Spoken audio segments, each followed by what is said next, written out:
The building greeted me with a hush that felt arranged. In a city that rang with horns and vendors and leaking generators, this address seemed to swallow sound. The door wasn't truly locked, only pretending, the way old wood does when it swells and sighs. I leaned in, and the hallway gave me back only my own breath. Tiles in faded designs led toward a stairwell. I climbed without ceremony, no lingering, no testing creaks. A torn kite clung to a railing like it had learned to live there. On the next landing, a nail had scratched a single word into the paint. Suno, listen. I took it as instruction more than warning. The second-floor corridor was longer than any building this narrow should allow.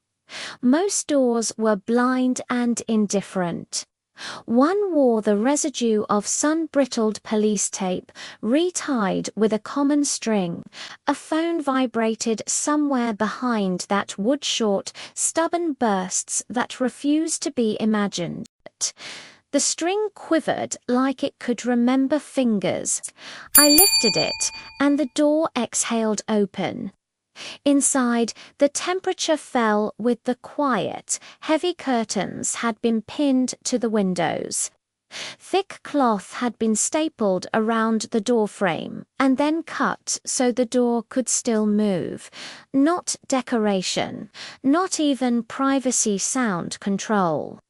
The floor wore a bloom of fine white powder, the kind that clings to your skin when plaster has been recently disturbed. A half-full water bottle, beaded with fresh condensation near the wall.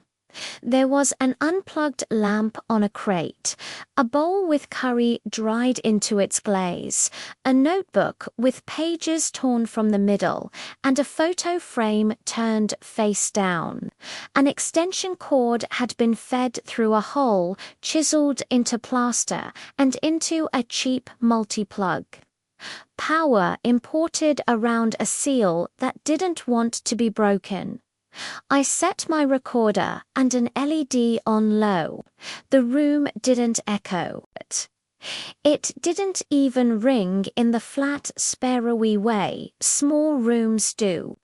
It behaved like a studio without phone-like the geometry itself had made peace with. Noise and negotiated it away. Tap, tap, 3 beats came from deeper in. Not a pipe trying to cool, not a window shimmy. A pattern that wanted to be noticed and nothing more. I followed it to a doorway sealed with a blanket. Cold air slid out when I lifted a corner. The interior room was narrow and deliberate. Mattress on the floor. A cheap locked trunk. A calendar flipped to December. Certain dates circled in a restrained red. One wall was new plaster patched in small, uneven squares. A grid that looked like fast work done quietly. On the mattress, a phone lay face down and warm. I lifted it.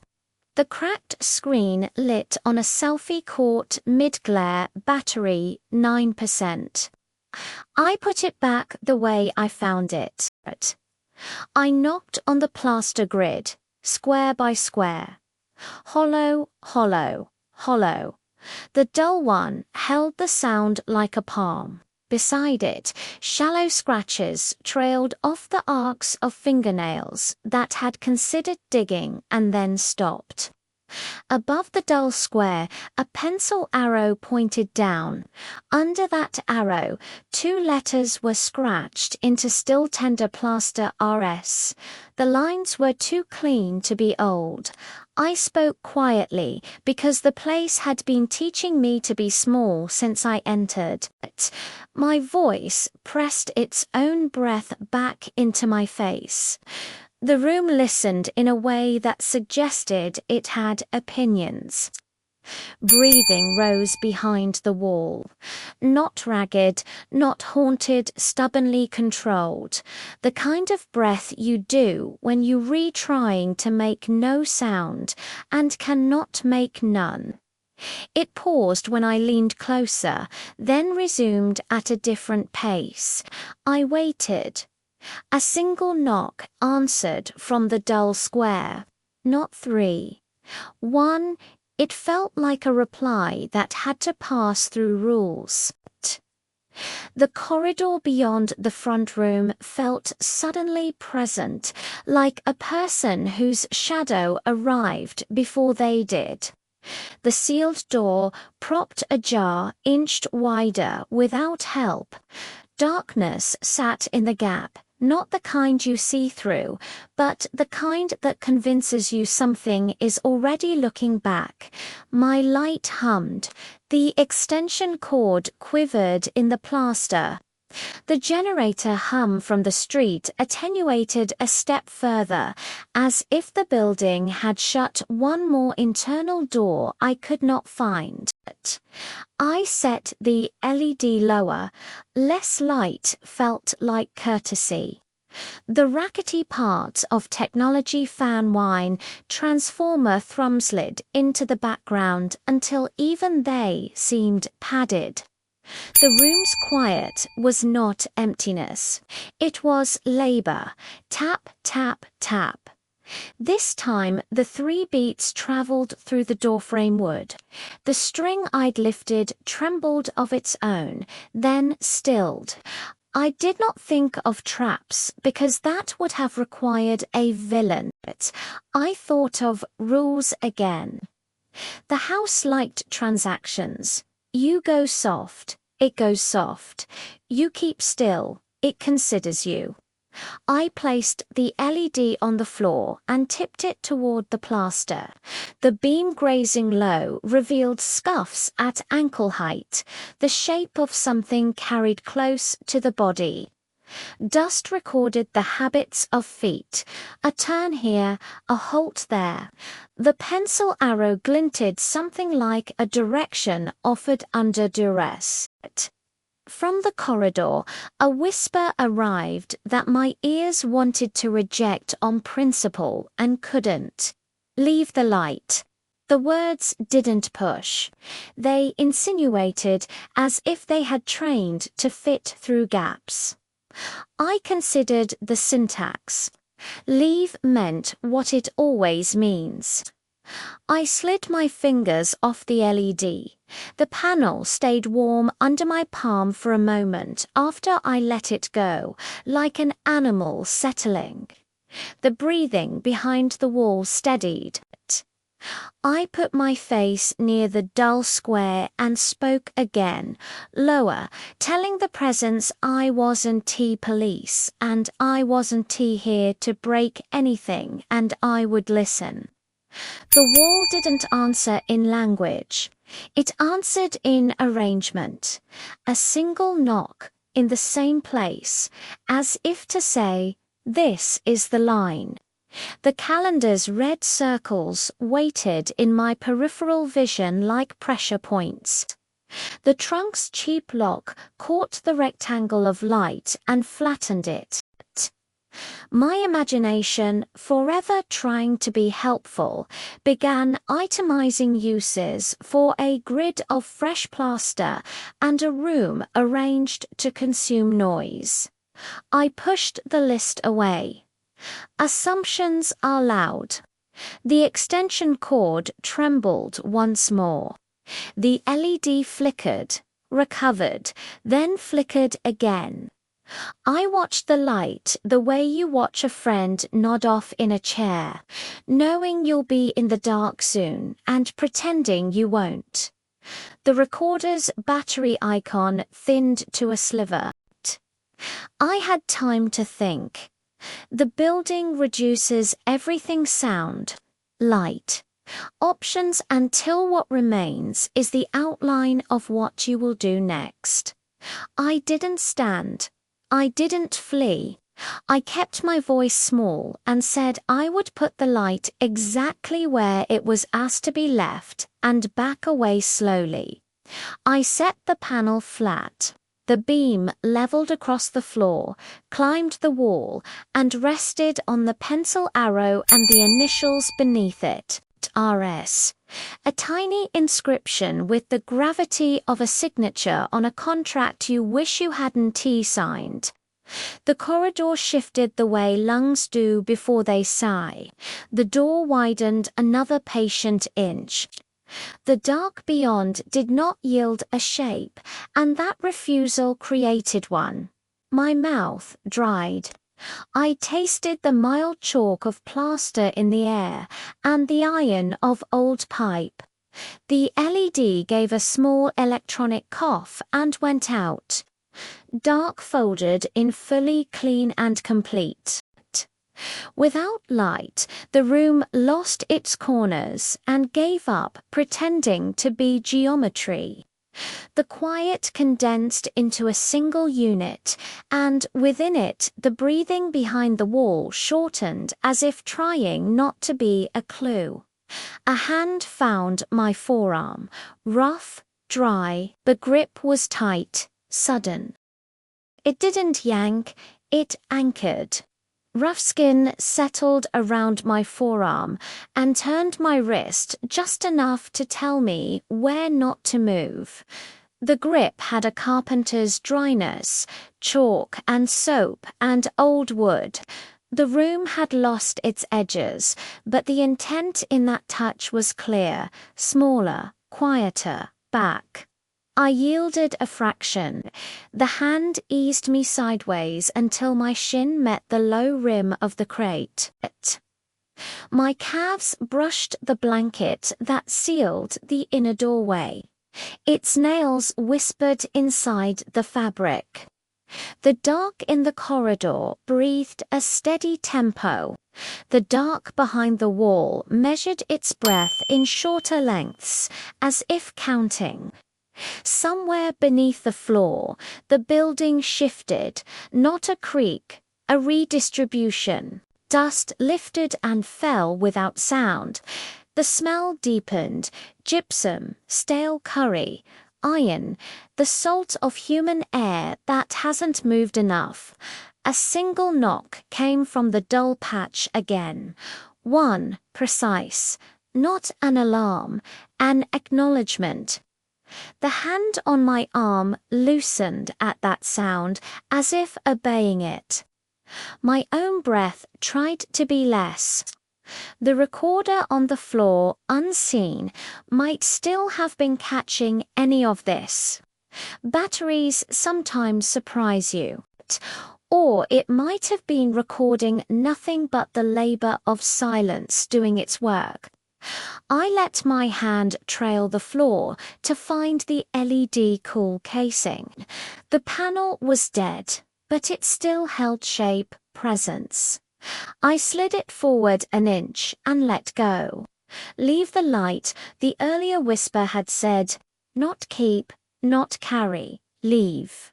The act felt transactional, the way offerings do even if you don't have a name for what you're reoffering to it.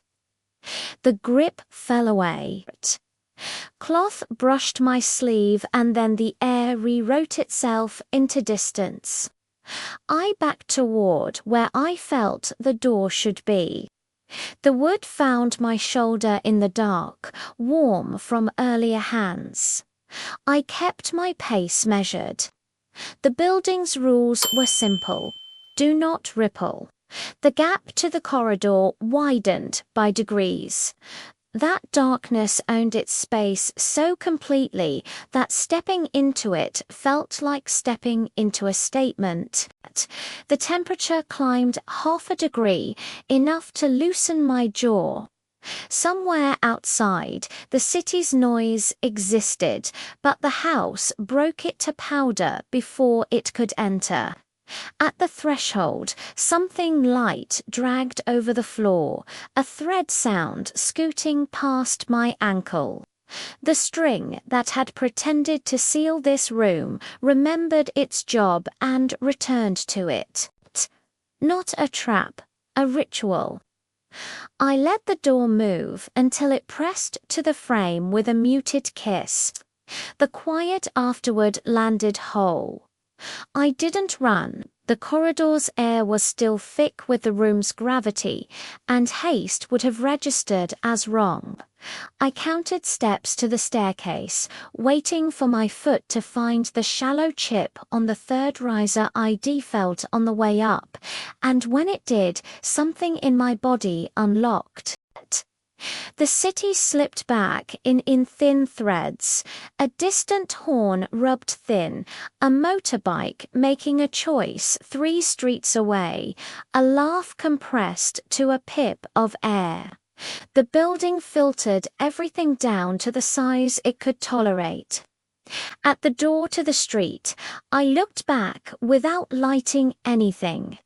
The corridor had reoccupied itself, blank and obedient. From somewhere behind walls I couldn't map.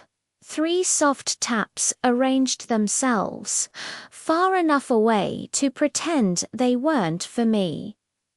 Outside, night resumed its usual geometry. Heat from the day pooled low. A cat crossed without interest. The sky over the alley carried a wash of neon from a road I couldn't see. The instant I stepped out, the city's sound rose to meet me like water. It made me weightless and heavy at once. Labot. Later, a table with devices splayed like small animals' eye went through what I had. Photos, the pencil arrow, the initials RS, the patchwork plaster, the calendar with its careful red circles. Audio room tone that measured as a clean line, then a quiver that, when amplified, revealed the 3-beat pattern and the thin trespassing whisper that had asked for the light. In the recordings, my own presence almost didn't exist. The house had done its job and pared me down. I searched initials against public lists until the characters blurred. Too many RSS to hold in one brain. Students, tailors, sales staff, someone who kept bees on a rooftop. Some returned home months ago. Some had no last scene at all. The act of fitting letters to lives felt like trespass and then like obligation. In daylight, I went back. The facade pretended sameness and failed. The air in the stairwell had a new chalk in it. The sealed door had been retied with a fresh string, the knot a different habit. The tape overlapped on itself to hide its brittleness. Inside the unsealed flat, the dust had been combed with a towel. The grid on the inner wall was smoother, joints blurred. The dull patch had been taught to answer hollow when tapped. The pencil arrow was gone. In raking light, a faint abrasion where it had been caught the eye only if you'd already seen it once. The initials had been skimmed away and replaced with the idea that no initials had ever existed. The bowl was washed and dried face down. The crate held nothing. The extension cord S hole had been stuffed and painted in a color that nearly matched the rest. Near the skirting, if you pressed your ear to wood and waited past embarrassment, you could hear the absent sound of a room meant to be empty. That, too, is a sound. I did not break plaster. I did not phone strangers to arrive and perform authority the house could dissolve. I filed copies in more than one place. I wrote the work as a record of a building that trains noise into obedience. I layered the silence so listeners could feel its weight, then threaded the 3 taps through the track like a metronome for attention. The city knew how to ignore things and how to notice them. Both are skills. Messages began to arrive from corners of it I hadn't earned, about rooms that didn't echo, and corridors that ran longer than their buildings, about tape that was always new. I learned how to listen to people the way I had listened to the house, softly, without forcing an answer. Sometimes, passing the alley at dusk, I slow without deciding to the sign still reads Kamash Manzel, if you're willing to meet it halfway. On one of those evenings, when the air was thick, and the sky held its heat like a grudge, a single knock reached me from deep inside the building's arrangement. Not 3-1, an acknowledgement, a held line. I kept walking because leaving was one of the rules. To end, I kept listening because that was the only rule that ever mattered.